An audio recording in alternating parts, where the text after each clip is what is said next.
We are back here on the Analytical Iowan podcast. It is Saturday, October 25th, as you're listening to this.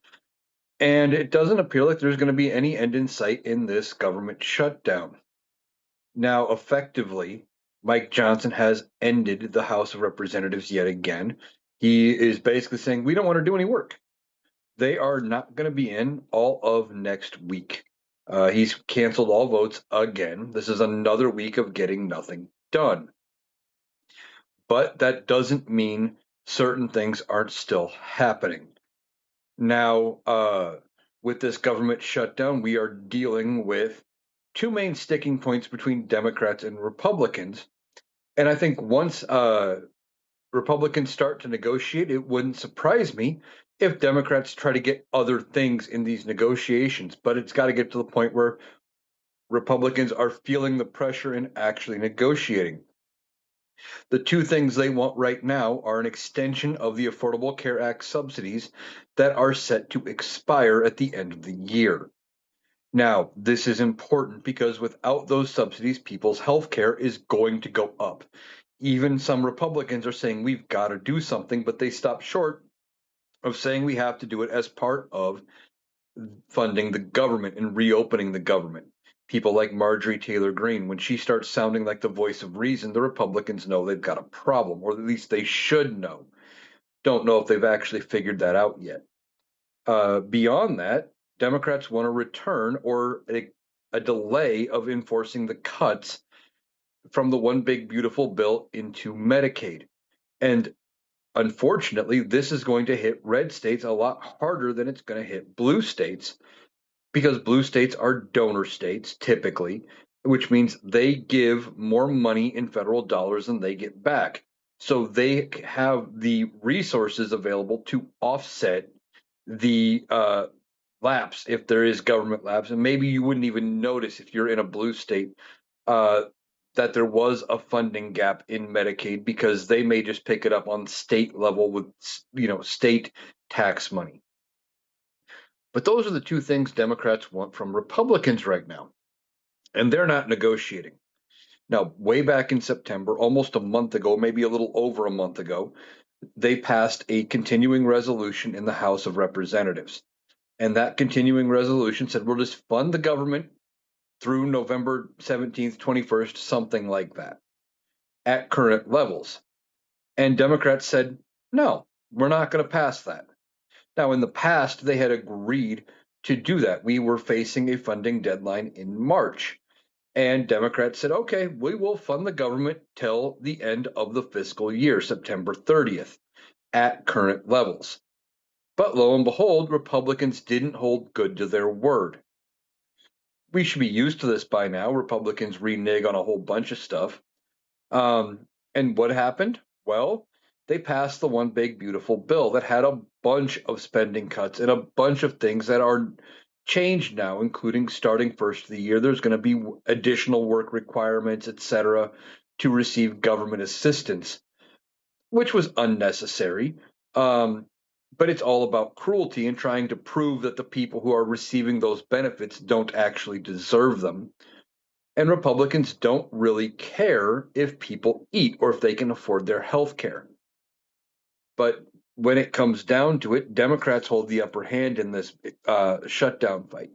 Republicans are taking the blame, and they are probably going to be the ones that ultimately either have to cave and give in to Democrats, or they're going to have to carve out the filibuster and pass this with no Democratic support in the Senate, or not enough to get to 60 votes and get past the filibuster. But see, Republicans don't want to carve this out of the filibuster. And I think the reason why is twofold. One, they know at some point, and could be as early as after the midterms, they are going to be the minority party again. And they want to use the filibuster to block anything Democrats do. Specifically, they want to use it to block anything Democrats try to do when the Democrats hold the Senate, the House, and the presidency. So they can just say, yeah, we don't want those progressive ideas through. We don't want those liberal ideas through. And typically, the liberal ideas actually benefit people, but Republicans want to use the filibuster in order to prevent any progress from being made so they can block any legislation they don't like. The second reason why I think they don't want to cut out the filibuster and they want to actually come to some kind of agreement, or they want Democrats to agree to fund the government at the levels they have determined, is because they know how bad these spending cuts, specifically to Medicaid and food stamps, etc., are going to be. So they want Democrats to pass it with bipartisan support. So then when people are upset, they can say, well, it's not our fault. Democrats could have prevented it. Democrats could have stopped it. They voted for it too. It's a dumb idea, but it's a Republican idea. Their whole thing has been scapegoating and making it seem like Democrats are the ones to blame. They have somehow convinced the working class that the party that likes to vote against things like SNAP benefits and Medicaid and other government assistance, and that will tell you to pull yourself up by the bootstraps, is the party that cares for the working class and the poor. It makes no sense. The Democrats have somehow lost the messaging fight, and they need to turn around and get their messaging in order going into the midterms, going into 2028, about how they plan to help the poor and the middle classes. But when it comes to this shutdown fight, ultimately, I think the Republicans are going to be the ones to cave. And how do I know this? Well, we're already seeing cracks forming. You're seeing people like Marjorie Taylor Greene calling out and saying, hey, we have to do something about these Affordable Care Act credits. We have to do something for the subsidies. People's health care is going to get too expensive. Now, she only cares because her own kids are going to be affected. But still, the simple fact is when she's the voice of reason, Republicans have a problem. And then you have the simple fact that in both the Senate and the House now, they have introduced bills to fund SNAP benefits. The same program they chose to cut, they want to fund SNAP. Now, Josh Hawley introduced a bill in the Senate. I don't believe it has gotten a vote yet, but he introduced a bill to fund SNAP benefits through the government shutdown in full. And that may not get a vote until next week. The Senate doesn't come back until Monday afternoon, so maybe it gets voted on then. But also in the House, Representative Marianne Miller Meeks from Iowa here, a Republican. She's also running for the Senate to replace Joni Ernst. And I believe she won her first race by like 6 votes. Not a lot of confidence in her ability to maybe win the state. But she has introduced a bill saying, well, people need to eat. And that it says basically the same thing Josh Hawley's bill did, that they need to fund SNAP benefits at least for the month of November, maybe December, if there is still a government shutdown going on. Now, ultimately, neither bill has gotten voted on. Representative Miller Meeks' bill in the House only got brought up and introduced during a pro forma session, which was basically a session where they showed up, they gavelled in. Apparently, she announced her bill, they gavelled out. I don't think they did anything else. The one thing they didn't do was swear in Representative Grijalva. Now, Representative Grijalva is that representative from Arizona who it has now been over a month since she won her election, and she is still not able to go to work. Why? Because Mike Johnson refuses to swear her in. He keeps trying to come up with excuses, and including telling her that there are things she can do and she can get to work and start working for her constituents. Well, kind of hard to do when you don't have access to anything because you haven't been sworn in, because there are rules in place that prevent her from getting access to the computer system, that prevent her from getting access to anything, really. She doesn't have internet access. She doesn't have a phone line. She can't make phone calls. She can't answer phone calls from constituents. And why would she want to go back to her district that she was just in a month ago when she was campaigning to get elected? She knows what they want. She just needs the ability to be able to do that. But he keeps denying swearing her in. And one of the reasons he is denying swearing her in is because of the Epstein files. We talk about it a lot. There is this discharge petition in the House. It requires 218 signatures, and it will go around the Speaker of the House, who is trying to prevent a vote on it. He says we don't need to vote on releasing the Epstein files. Why? Because the Oversight Committee is already looking into the Epstein files, so there's nothing to see here. We don't need to release the files to the public. The Oversight Committee that is run by Republicans is going to be enough. They'll release everything as need to know.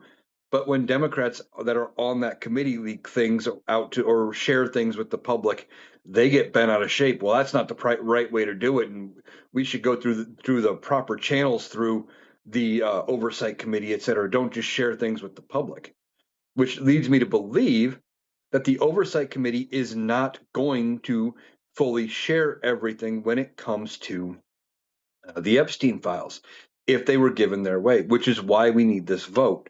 But the other thing is they know how bad a vote on the Epstein files is going to be because Donald Trump and other prominent Republicans do not want the Epstein files released. Okay? They don't want them released. Donald Trump may say he doesn't care, but then you listen to other things he says. Well, it was a different time in the 90s in Palm Beach. And I barely knew Epstein, but I didn't have the pleasure of going to his island. Things like that. It makes you wonder if he's in the files. Now, I believe he is in there because he was well known with Epstein. They were friends. If you go back to a lot of interviews and stuff in the 90s, before everything came out about who Epstein was when he was prominent, you would see them together in varying social settings.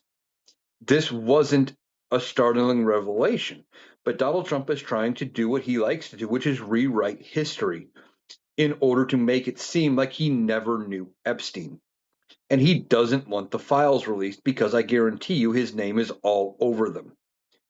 Maybe on an off chance, and I don't necessarily believe this, but it may be that it's just in there. He's tangentially connected to Epstein, that they knew each other, they were friends, but maybe it is true he never did anything wrong at Epstein Island or with any of the girls that Epstein trafficked, the young girls that Epstein trafficked. Maybe that's true. I don't think so, but maybe it is. Donald Trump, though, knows that just his name being connected to Epstein would be bad for his reputation right now. And the other thing he is really concerned about, which is his legacy. Donald Trump is very worried about his legacy. He talks about brokering these peace deals, getting the Nobel Peace Prize, building this ballroom, building the Arc de Trump, all of this stuff. And that streams of somebody who is worried about their legacy. He wants us to believe he is like the top 3 in US presidents. He's not. He is going to end up as considered the worst president of all time. And how do you end up as a worse president than William Henry Harrison, a man who got pneumonia giving his speech in the rain, was alive for 31, 34 days, something like that, and died? He barely did anything in office because he got sick and died. And Donald Trump is considered a worse president than William Henry Harrison. Now, Donald Trump worrying about his legacy is why we are dealing with a lot of what's going on. Ultimately, his legacy, he is going to be an infamous character in U.S. history.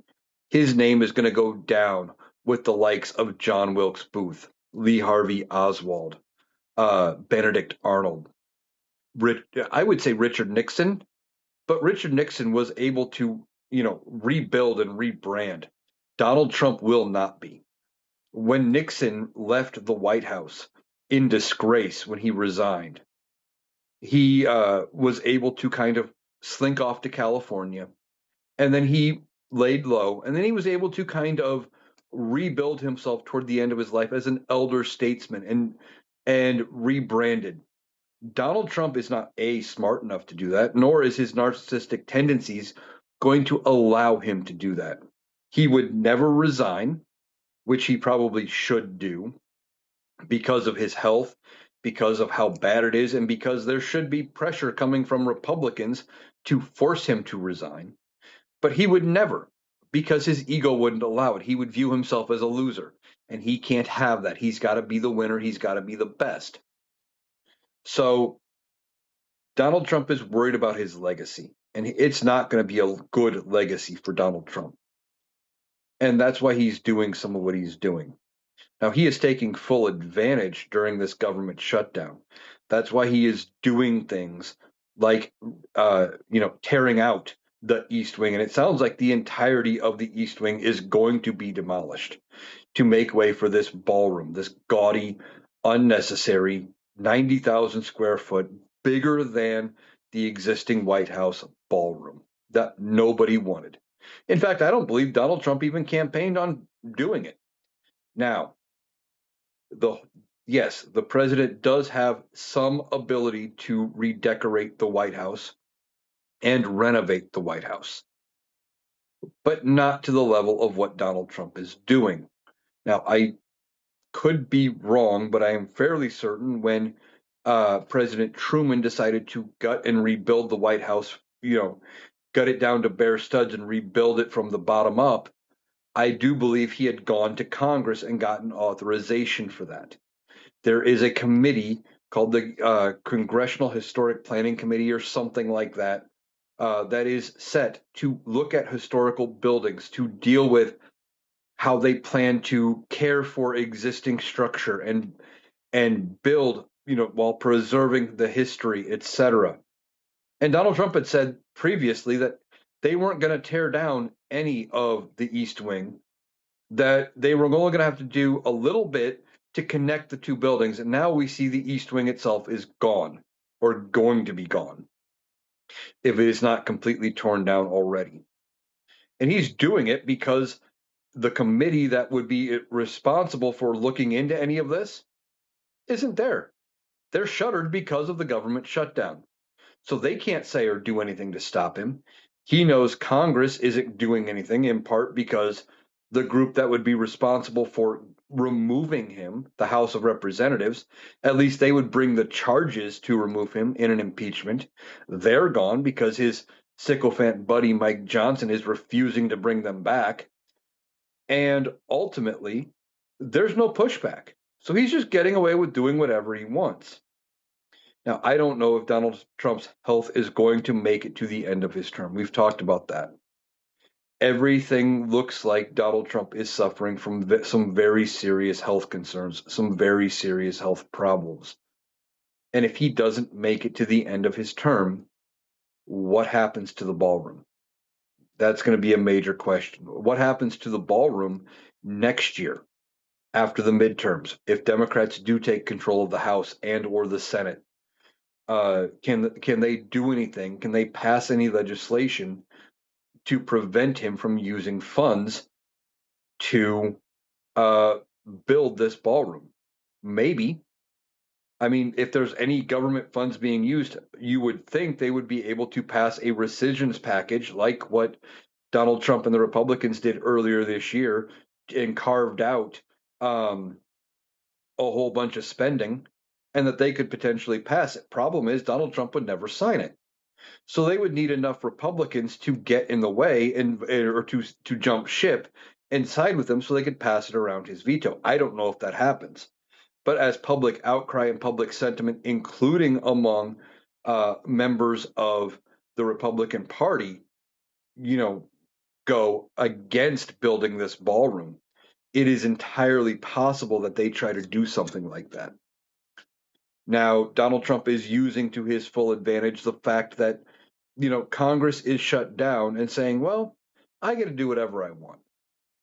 And that is a sign of a problem. Now, they laugh at us on the people on the right laugh at us for our no kings protests, etc. But Donald Trump is doing just that. He is trying to be a king by saying, I don't need Congress to do this. I don't need Congress to do that. He said the same thing with these strikes in Venezuela. He keeps saying he doesn't need Congress's authorization to strike Venezuelan fishing boats, which he claims are drug boats, in international waters. But you do, because they're not in U.S. They're not in U.S. waters.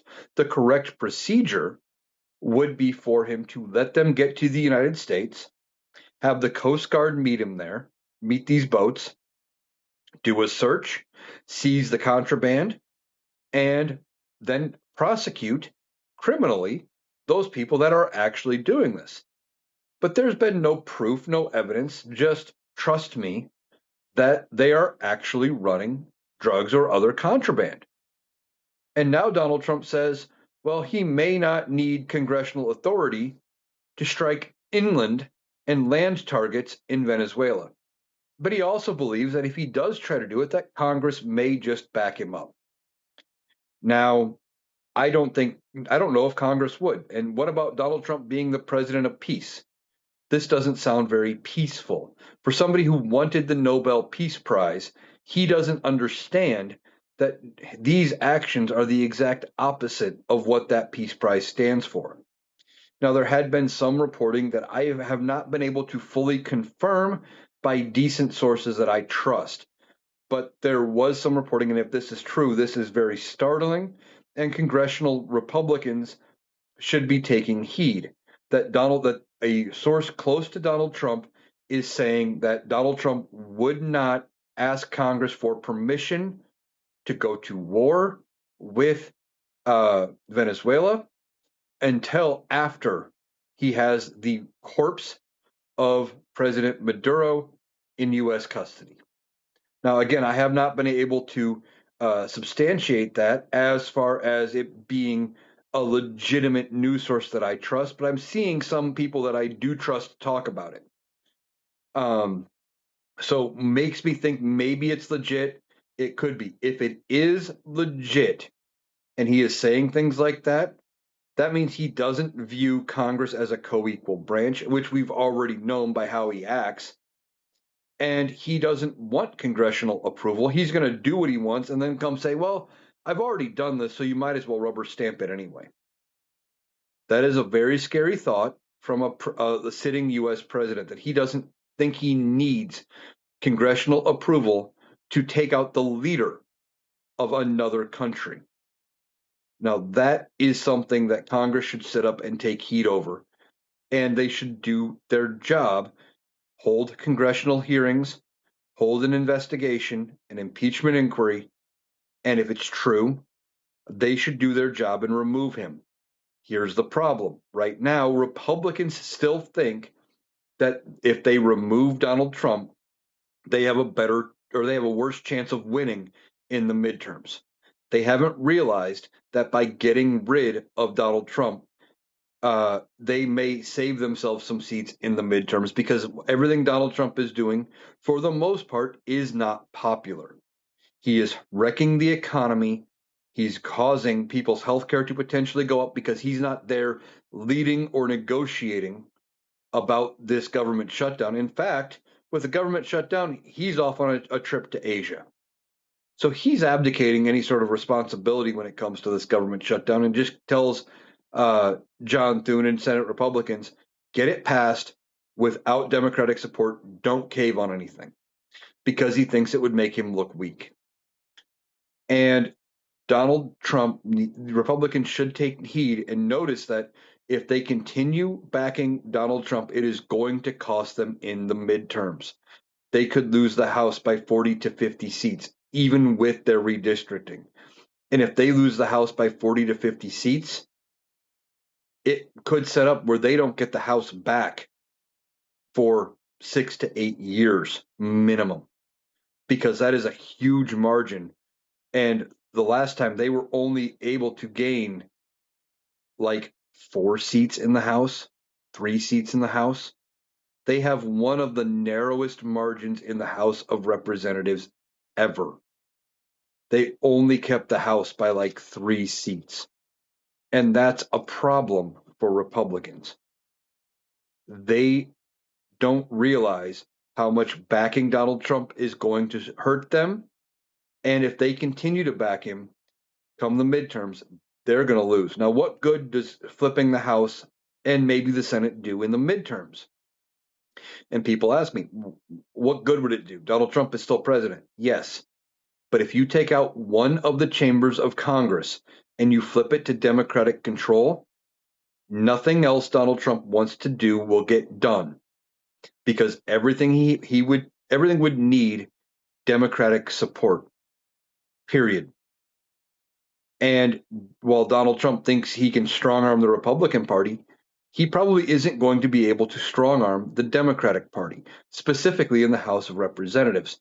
Now, don't entirely know if the speaker, when Democrats get control, would be Hakeem Jeffries. Now, I don't entirely talk about this race in New York for the mayor of New York City, where uh, Mamdani is running as a Democratic candidate, but he's more Democratic socialist like Bernie Sanders. And he's got a lot of socialist ideas, and he's got a lot of very progressive ideas. And until recently, he was not getting any mainstream establishment Democratic support. Hakeem Jeffries has finally come out in support of Mamdani. Why? Because I think he saw the writing on the wall that this candidate is going to win, and by not backing him, it could cost him his own seat or maybe his shot at being speaker. So they're making that move. Now, again, we will see who ends up becoming the speaker when Democrats get control. But I think Democrats take the House in the midterms, and that prevents Donald Trump from doing a lot. A bigger win would be if Democrats end up winning the Senate. Now, that's an uphill climb. They need to pick up 4 seats. And the map is not favorable right now for Democrats to pick up 4 seats. And they need to hold on to all of the seats that are up for grabs that they are defending. Again, not entirely favorable. But if they do, well, then the one thing that happens is Donald Trump gets no more nominees through. No more crazy nominees get through at all. And I'm going to keep talking about it between now and the midterms to remind people of how important the Senate control is think about this. As of right now, we have several aging Republican uh, justices on the Supreme Court. You have Clarence Thomas, you have Thomas Alito, and you have John Roberts. John Roberts being the younger of the three. Now, what happens if in 2028, Donald Trump's last year, assuming he lives that long, and that's still up for debate, but assuming he lives that long, what happens if he's got control of the Senate and Alito and Thomas both decide to retire? He could pick some young 40-something judge like an Aileen Cannon and nominate her for the Supreme Court. Aileen Cannon has no business being on the Supreme Court, but Donald Trump would probably nominate her because she saved his ass in the Jack Smith investigation into his classified documents by dragging it out, by stalling at every turn, and by doing things that the way she was ruling on certain things and how she was issuing her things by making them paperless, they were non-reviewable, etc. She was doing everything she could to help Donald Trump, and she proved she was corrupt.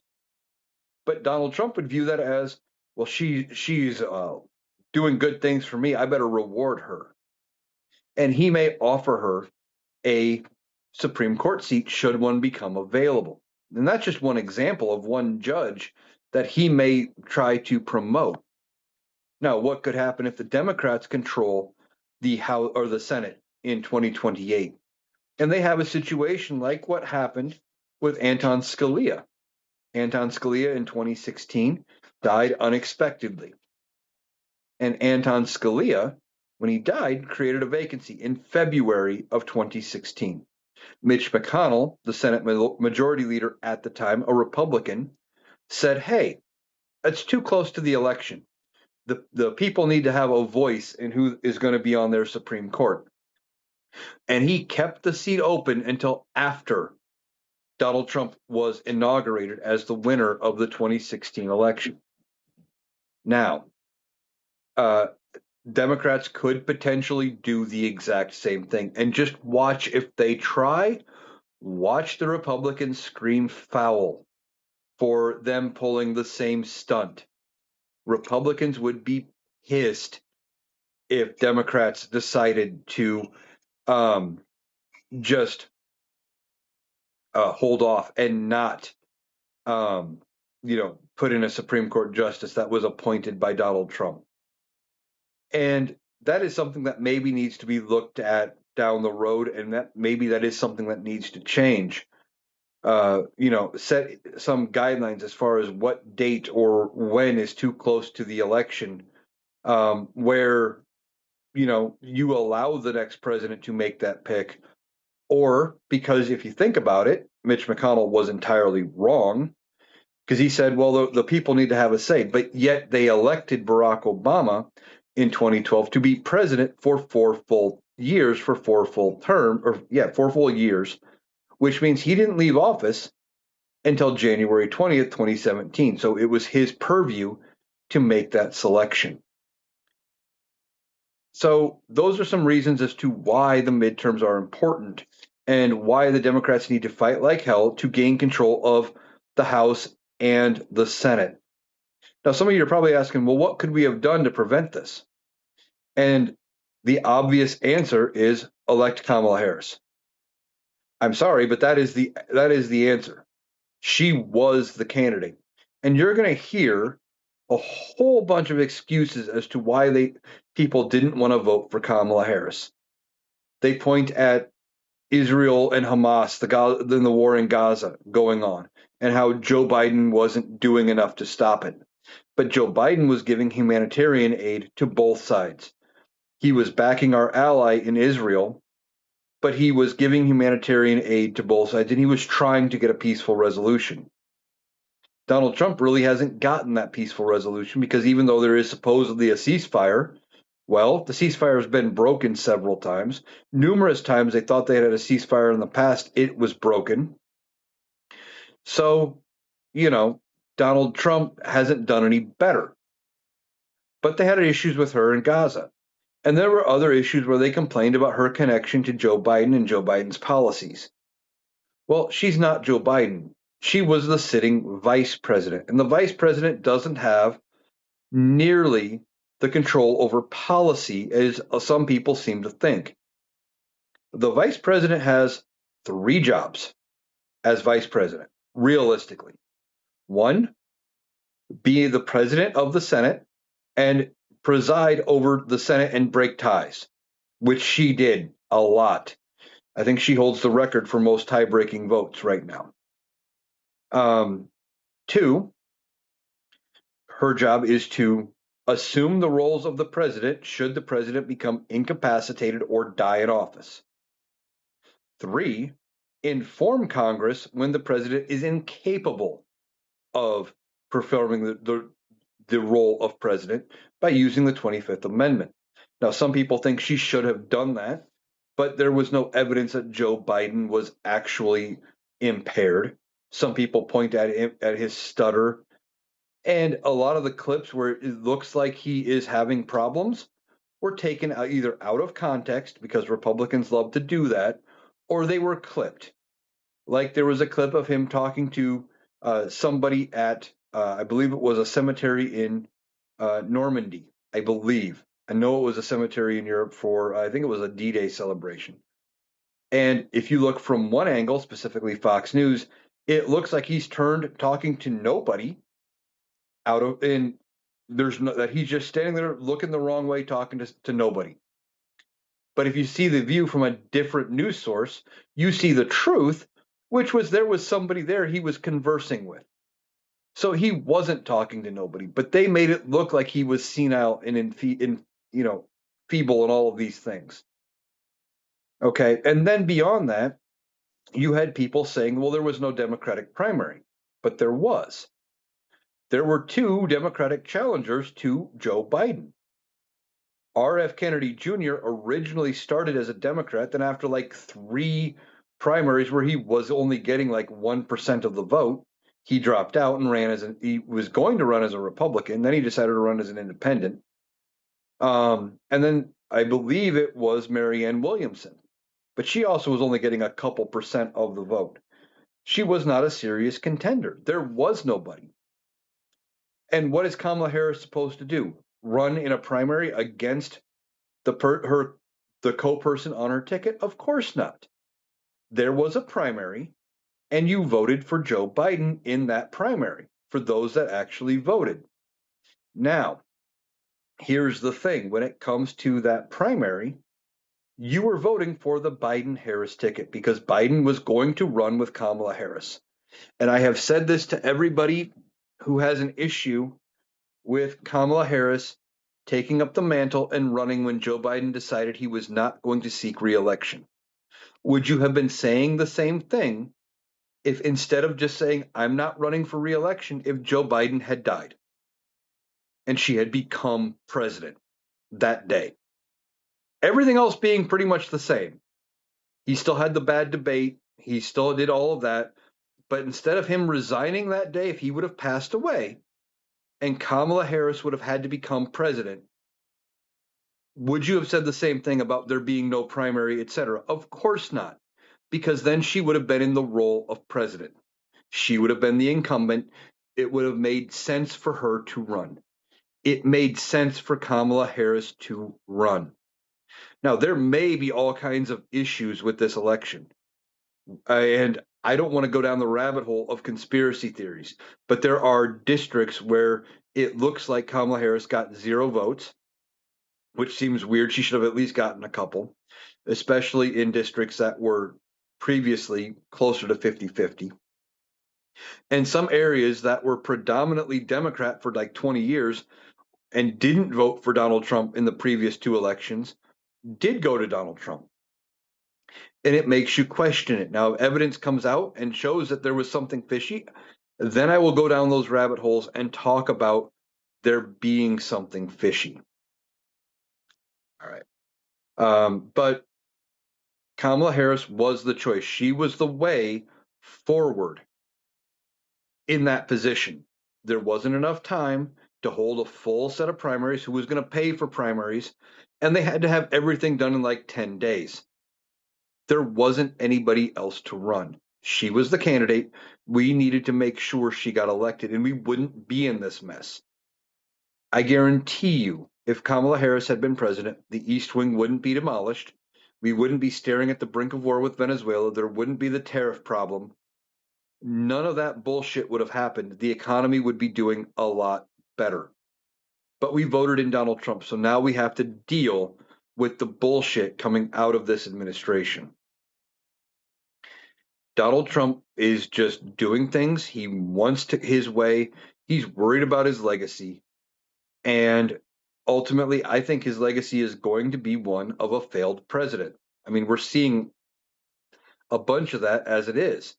You know, this ballroom that nobody wanted is going to get built.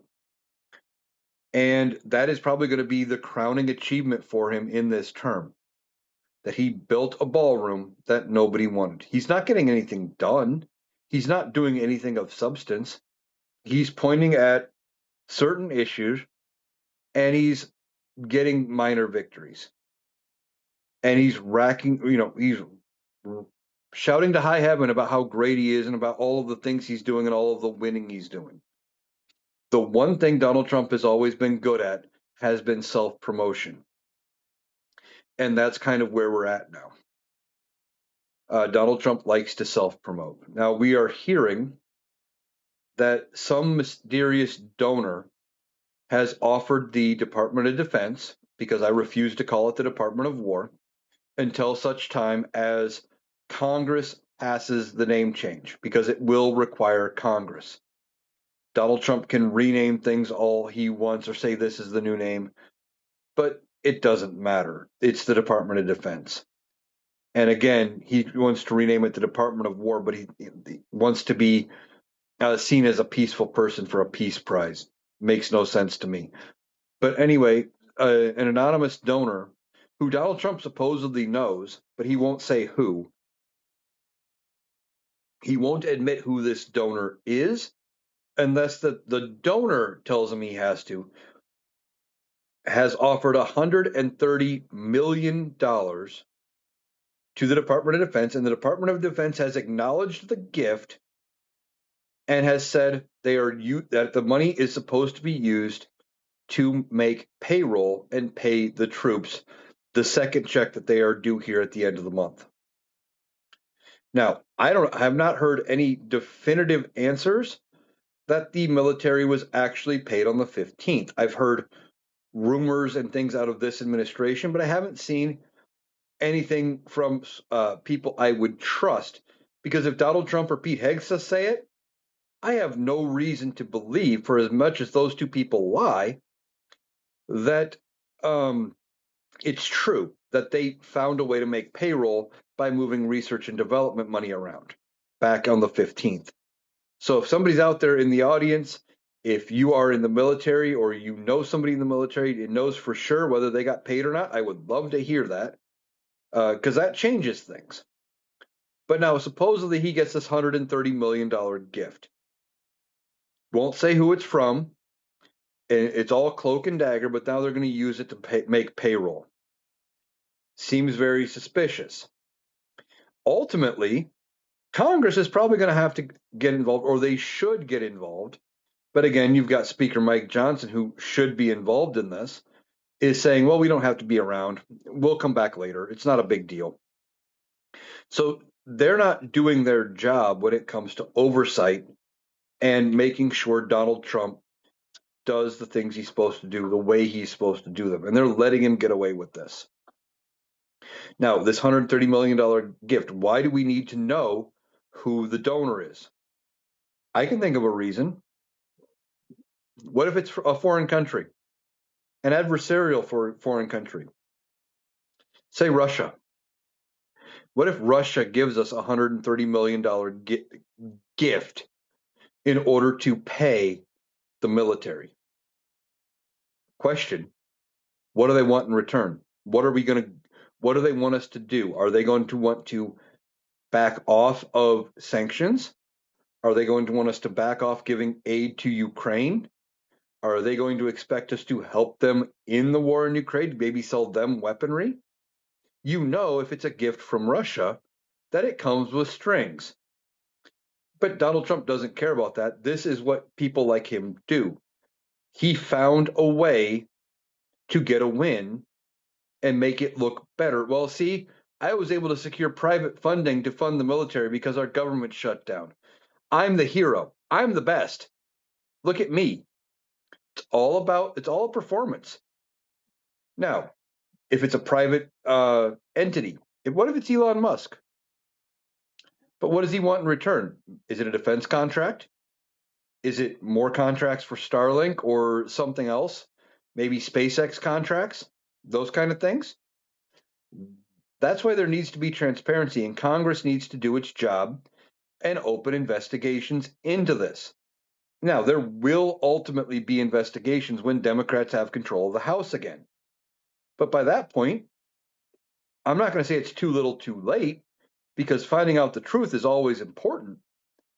But then this is already done, and maybe we've already fulfilled our end of whatever this bargain was because Donald Trump doesn't do things, that aren't transactional. Just like, he has wrecked the farmers' economy by tariffs and, uh, you know, pissing off China. So China bought no soybeans and all of this. And he hasn't given them a bailout. He's talked about a bailout, and they've moved around a little bit of funds, supposedly, that there's like $5 billion of emergency funds when they're probably going to need closer to 80 to 100 billion total to bail them out to fix all of the problems short term that he has caused. And that doesn't solve next year's problem. That only solves the shortfalls from this year, is that 80 to 100 billion. And he's right now only has access to about 5. And he would need congressional approval to get the funds for the bailout. Now, right now, Congress isn't even around to fund the government. They can't even fund things at pre-existing levels and agree to extend the Affordable Care Act subsidies. That isn't even new spending. But they can't agree on that. You think they're going to agree on a bailout for farmers? Maybe, but I doubt it right now. Not without serious negotiations, not without, serious leadership coming from somebody who couldn't be bothered. But he has now made an effort to do this bailout. He's going to declare it as a small win, but he doesn't need the farmers anymore. He got the one thing from them that he wanted. For the most part, they voted for him. And that's all he cares about is that he got the vote. He's now in the position. He wanted to be president to protect himself and to keep himself out of prison. That was it. That was the only reason he ran for president, was to keep himself out of prison.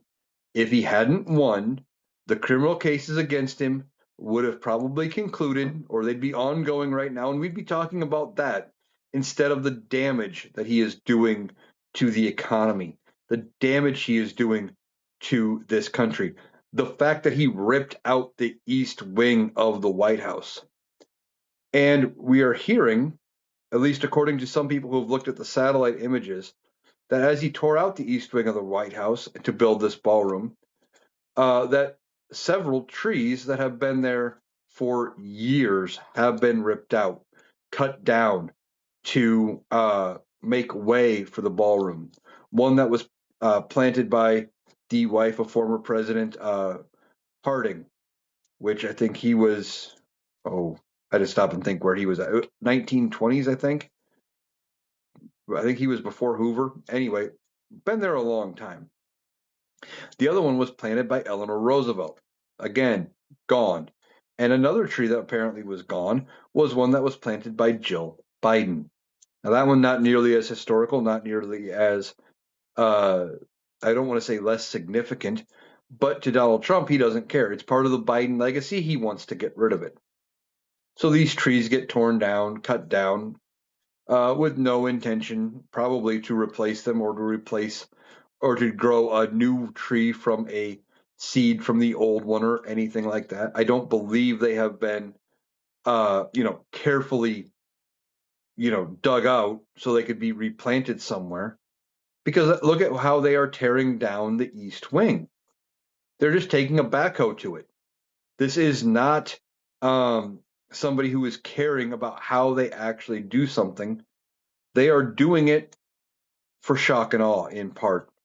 I think he is making sure, they didn't put up, barrier fencing and trying to hide what they are doing. They're doing it out to where people can see it because they are pretty much daring people to stop him at this point because he knows Congress right now, until they realize that they are going to be affected by what he is doing, they're willing to back his play.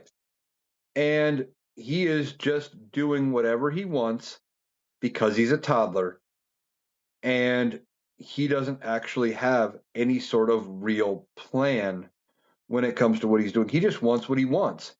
And he doesn't care if he needs Congress or not.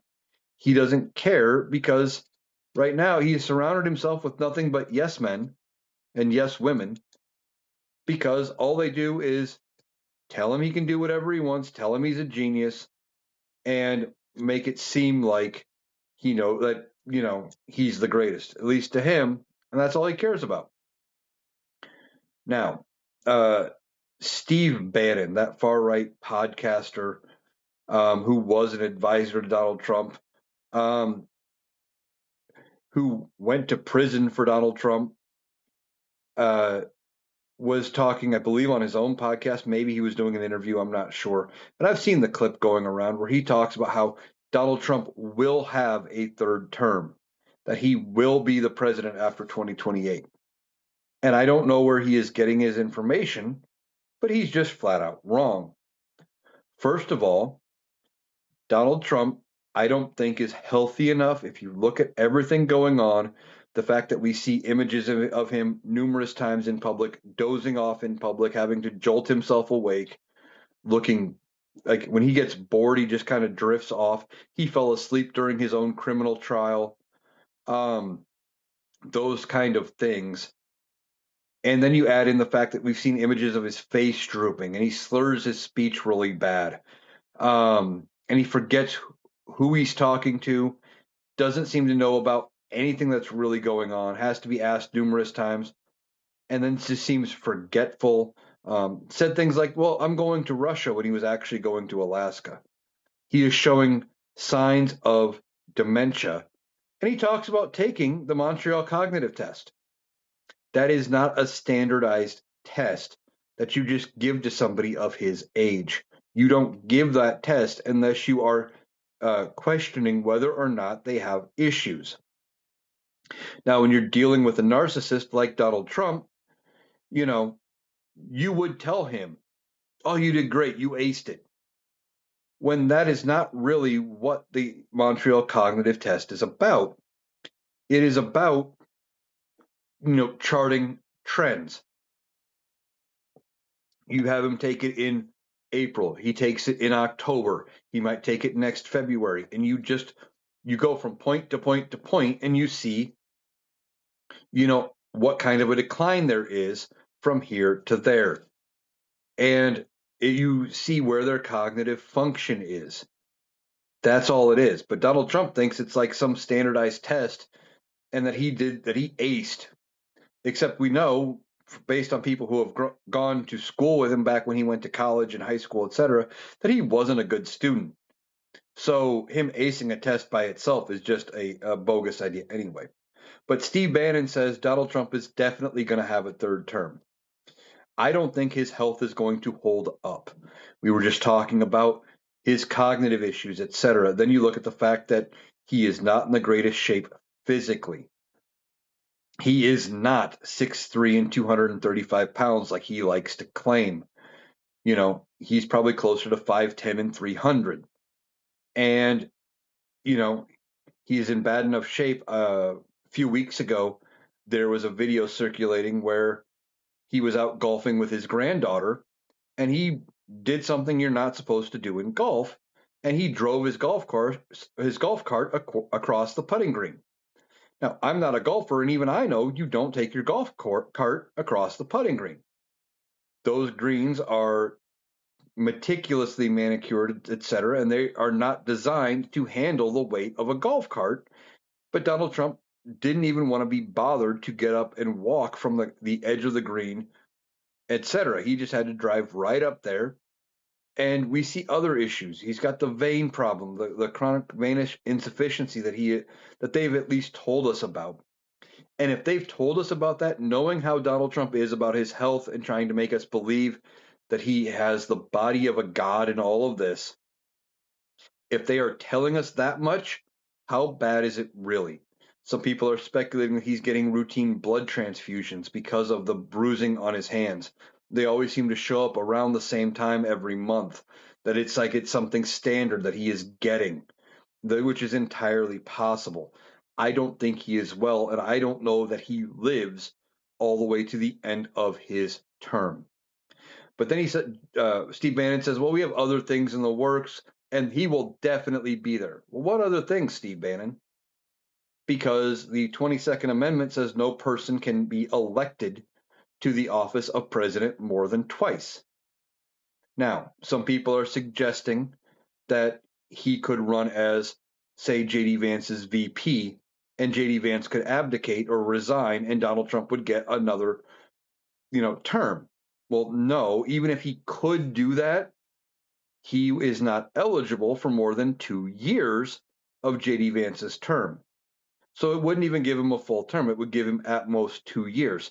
However, the 12th Amendment says no person can be elected to the vice presidency if they are ineligible to be president. Well, because of Donald Trump's 2-term limit, he is ineligible to be president. Now, they are looking at all kinds of ways of saying, well, no one can be elected, which means maybe he can't campaign. And they were going to try to find a way to make him president some other way. Well, I got news for anybody who's thinking that they are going to try to do that. It's not going to happen. I don't even think this corrupt Supreme Court is going to side with Donald Trump and allow him to run for another term. And if they try to say something like, well, yeah, you can have you can have more than 2 terms as long as they're not consecutive, that means Barack Obama could run again. And I don't think they want that. Now, I don't know if Barack Obama would want to run again, but I think he would be relatively popular enough that he would obliterate Donald Trump in a general election. And that's the one thing Donald Trump wouldn't want to have happen anyway. And they are trying, they say, well, we'll just pass a constitutional amendment. They don't have the votes. It takes 2/3 of both chambers of Congress. They barely have 50% in the House, and they have 53% in the Senate. They can't even fund the government. How are they going to pass a constitutional amendment to change how many terms a president can have? Beyond that, they don't have the votes in 38 state legislatures to make it happen. There's just not enough states that they have control of to make it happen. And for the people worried about what happens when JD Vance becomes president, he's not going to be nearly as bad. Why? Because he is smarter than Donald Trump, which is actually a good thing. He's also not a toddler dealing with dementia, and he is not going to be reactionary and decide that he is pissed off at Venezuela and decide he wants to start bombing inland targets. I guarantee you JD Vance wouldn't do something like that. And if, on the off chance that the Republicans are the ones to remove Donald Trump, whether that be from the 25th Amendment or through impeachment, you better think that JD Vance would be looking over his shoulder, trying to just keep his nose down and his nose clean, and avoid anybody and everybody. Just do the job and try to stay out of people's radar.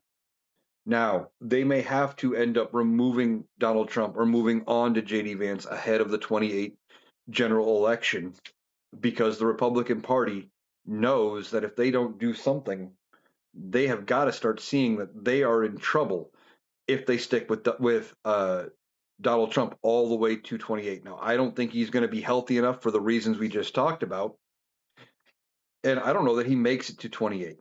But if they don't change out for JD Vance soon or soon enough before the 28 general, they're not going to have enough time to try to brand him as somebody different than Donald Trump, as somebody who can do the job. Now, a lot of MAGA doesn't seem to like JD Vance. I don't think JD Vance was Donald Trump's pick. And in fact, when Donald Trump talks about who should run in 28, JD Vance is not the first name mentioned. So if Donald Trump is around all the way to 28, Donald Trump may throw a wrench in it by trying to nominate somebody else himself by saying, well, Don Jr. should run or Marco Rubio, anybody but JD Vance. The best hope the Republicans have is that Donald Trump doesn't make it to 28. But even that isn't a foregone conclusion. I don't think he does. But they should be looking at it going, we need to do something. Everything Donald Trump is doing is hurting this country. It is hurting the Republican Party. And we are going to be the ones suffering from the legacy. If he doesn't make it to the end of his term, if he dies tomorrow, and now I'm not saying that anybody should do anything about like that, but he is 79 years old and not in good health. There is a chance that something happens to him tomorrow. The Republicans that are still around that have catered to him this long are going to have to deal with the fallout from his administration, and they are going to have to deal with all kinds of questions about who knew what about his health and how bad was he really. And I hope Democrats hold feet to fire like they try to do about Joe Biden, even though there wasn't really any problem with Joe Biden. Not really. Nothing that couldn't be explained away by him having a stutter his whole life and the fact that he was 80 years old. Joe Biden was in actually better health than Donald Trump. And Republicans are trying to make it some kind of a big deal that there was really a shadow government propping Joe Biden up and making it so they got their way. If anything, I would be expecting something like that to come out after Donald Trump is gone, that the people around him were using him as a useful idiot and that they were getting him to sign off on things that he didn't even know what he was signing half the time because he didn't know what was actually going on. Because Donald Trump is not in good health, he's not in his right mind, and he's suffering from, I believe, some form of early dementia.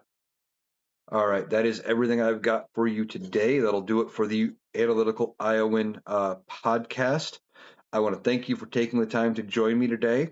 I'll be back tomorrow with even more stuff to talk about because there's always stuff to talk about in the way this current climate because the politicians we have in office are just doing whatever they want, and somebody needs to step in and actually lead, but it's not coming from the White House.